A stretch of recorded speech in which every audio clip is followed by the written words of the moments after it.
Hello friends, आज मैं आपको बताने वाला हूँ इलेक्ट्रिसिटी के बारे में। क्या आपको पता है इलेक्ट्रिसिटी क्या है और कहाँ से ये आई है? तो चलिए आज इन्हीं सब चीज़ों से पर्दा उठाते हैं। आज इलेक्ट्रिसिटी हमारे जीवन की बहुत महत्वपूर्ण कड़ी बन चुकी है। हमारे जीवन में इसका बहुत ही ज़्यादा महत्वपूर्ण योगदान है। जो हमारे नेचर में इलेक्ट्रिसिटी प्रेजेंट होती है उसे हम कहते हैं लाइटनिंग। ये लाइटनिंग इतनी गर्म है कि सन की जो सरफेस टेम्परेचर है उस इतना टेम्परेचर है इसका।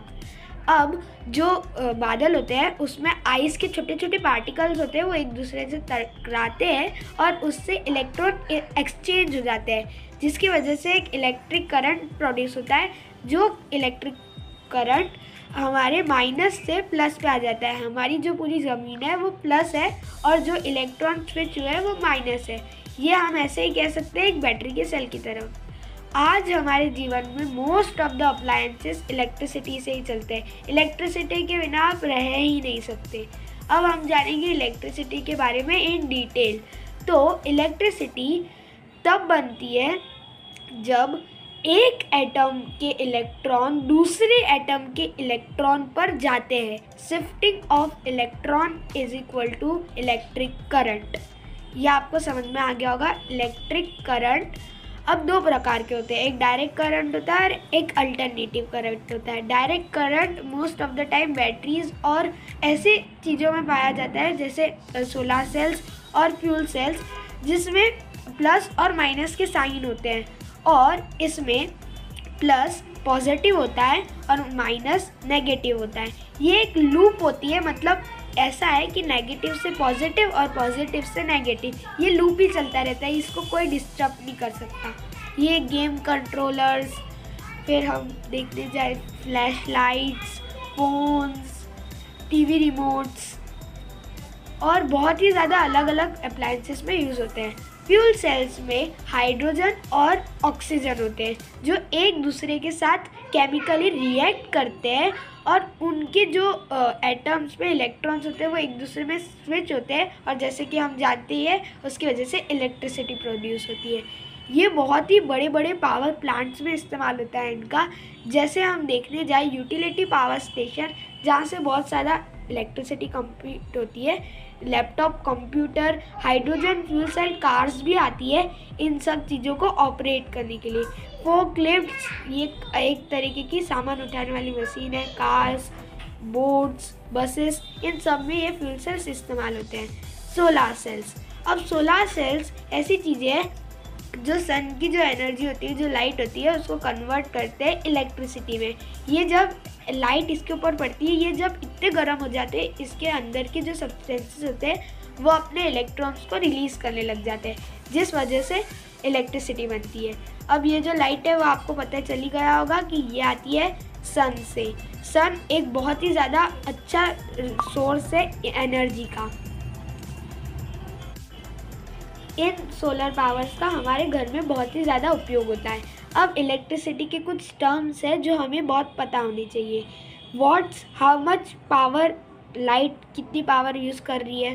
फिर वोल्टेज, कितनी पावर है लाइट के पास यूज़ करने के लिए। यहाँ हम एग्जांपल ले लें लाइट का, कोई भी वस्तु हो सकती है। फिर एम्प्स है कि कितनी तेज़ इलेक्ट्रॉन्स ट्रैवल कर रहे हैं एक दूसरे के बीच में, जैसे कि मैंने आपको पहले बताया है। अब जो इलेक्ट्रिक वायर होती है उसमें उस पर डिपेंड करता है कि कितनी जल्दी या कितनी लेट इलेक्ट्रॉन्स ट्रैवल करते हैं, जो इलेक्ट्रिसिटी के एम्पियर को डिसाइड करते हैं। अब हम जानेंगे अल्टरनेटिव करंट के बारे में। अल्टरनेटिव करंट पावर प्लांट्स में बनता है और ये कोई भी मतलब सेकेंड टू सेकेंड ये बदलता रहता है अपनी डायरेक्शंस, पोजीशंस। ये पावर प्लांट में बनता है और पावर प्लांट से ये हमारे घर पे आता है वो मेटल रोड से, और अंडरग्राउंड वायर से फिर से जाता है पावर प्लांट के पास, ताकि जो बची कुची एनर्जी है वो फिर से वो प्रोड्यूस करके हमारे घर तक भेज सके। अब ये एक लूप है, मतलब ये चलता ही रहता है, चलता ही रहता है। अब हम ये लाइट हमारे घर पे आती है और हम इसको स्विच और प्लग्स के द्वारा ऑपरेट करते हैं। अब ये जो लाइट है वो जब आती है हमारे घर पे तो डायरेक्ट नहीं आ जाती, इसके बीच में एक ट्रांसफार्मर होता है। ट्रांसफार्मर एक ऐसी चीज़ है जो बहुत ज़्यादा हाई क्वालिटी की लाइट है, मतलब बहुत ज़्यादा लाइट उसको कम में प्रोड्यूस करती है। ये ट्रांसफार्मर जो आप अपनी स्क्रीन पे देख सकते हैं, ये ऐसे मापती है कि कितनी लाइट आपके घर में घुसनी चाहिए, मतलब आनी चाहिए। फ्यूज़ बॉक्स में ये कनेक्ट होता है और यही फ्यूज़ बॉक्स सारे के सारे स्विचेस और पोर्ट्स होते हैं जो हमारे घर में हैं उनसे कनेक्ट होता है। ट्रांसफार्मर जैसे कि मैंने आपको उसका यूज़ बता ही दिया है। अब ये इसके लिए महत्वपूर्ण है हमारे जीवन में, क्योंकि ये अगर ये ज़्यादा लाइट आ जाएगी हमारे घर में तो हमारे फ्यूज़ बॉक्स और सारे स्विचेस फट सकते हैं या डैमेज हो सकते हैं।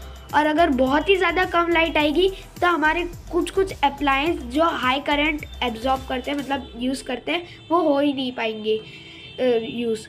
फिर पावर प्लांट यूज़ बहुत सारी तरह की पावर प्लांट्स होते हैं, जैसे थर्मल पावर प्लांट्स जो कोल का इस्तेमाल करते हैं, बायोमास का इस्तेमाल करते हैं और पेट्रोलियम और नेचुरल गैस का इस्तेमाल करते हैं अपने वाटर को स्टीम में बनाने के लिए।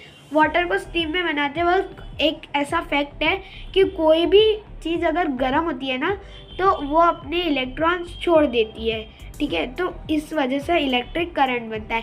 न्यूक्लियर पावर प्लांट्स में फिजन होता है इन सब चीज़ों का, मतलब जो एटम होते हैं उनको डिवाइड कर देते हैं, तो वही हमारे सेम इलेक्ट्रॉन्स एक प्लेस से दूसरी जगह जा रहे हैं तो इलेक्ट्रिसिटी हो रही है। फिर जियोथर्मल पावर प्लांट अर्थ के अंदर का जो गर्माहट है उसको लेती है और उससे पानी को गर्म करके बनाती है, और हाइड्रो पावर प्लांट जनरेटर से बनाती है। अब इलेक्ट्रिसिटी मैग्नेट्स के द्वारा भी बन सकती है। आज बहुत ज़्यादा जगह ऐसी है जहाँ ये सब मैग्नेट्स यूज़ किए जाते हैं। ये भी वही प्रिंसिपल पे काम करती है, हमारे इलेक्ट्रॉन्स एक जगह से दूसरे जाने वाले। अब मैग्नेटिक फील्ड एक इलेक्ट्रॉन को दूसरी जगह तक पहुंचा सकती है। कंपनीज़ में बड़े मोटर लिए जाते हैं जिसके अंदर कॉपर वायर्स होती है, और ये जो कॉपर वायर्स हैं इनके पास बहुत बड़े मैग्नेट्स रखते हैं। अब ये जब मैग्नेट्स इसके आसपास रखते हैं तो ये बहुत ज़्यादा जल्दी घूमने लगती है, और इसी कारण से कॉपर वायर के अंदर से सारे हमारी इलेक्ट्रिसिटी प्रोड्यूस हो जाती है। अब हम जानते हैं स्टैटिक एनर्जी के बारे में, मतलब ये जब आपने नोटिस किया होगा विंटर्स के समय पे आप जब भी कोई भी चीज़ छूते हैं जैसे डोर नॉब्स, तो हमारे हाथ की जो इलेक्ट्रॉन्स होते हैं वो उस पर चले जाते हैं, तो इस वजह से इलेक्ट्रिक करंट प्रोड्यूस होता है। ये बहुत ही ज़्यादा कॉमन होता है, बहुत सी सब्सटेंसेस पे ये होता है, और मोस्ट ऑफ द टाइम कुछ फैमिलियर सब्सटेंसेस है, जैसे अगर आप सॉक्स को लेके चलेंगी अगर कोई कारपेट पे तो ऐसा हमको लगता है कि कोई तो करंट सा हमारे पैर में है। और इसका दूसरा एग्जांपल है बलून्स को हम हमारे बाल से घिसते हैं तो वो हमारे बाल की तरफ अट्रैक्ट होने लग जाते हैं, तो ये इससे हमको ये ऐसा पता चल सकता है कि जो क्या बोलते हैं इलेक्ट्रॉन्स है वो हमारे बाल से बलून के ऊपर शिफ्ट हो गए, और इस वजह से हमारे बाल वो इलेक्ट्रिक करंट की वजह से खिंचा रहे हैं। अब जो ये तो बहुत आसान सी चीज़ है, मतलब ऐसी चीज़ें जो अपने अंदर से इलेक्ट्रिसिटी को अलाउ करते फ्लो होने के लिए, उन्हें हम बोलते हैं कंडक्टर। बहुत से मेटल ये कंडक्ट करते हैं अपने बीच में से इलेक्ट्रिसिटी को, और हम भी खुद एक कंडक्टर हैं।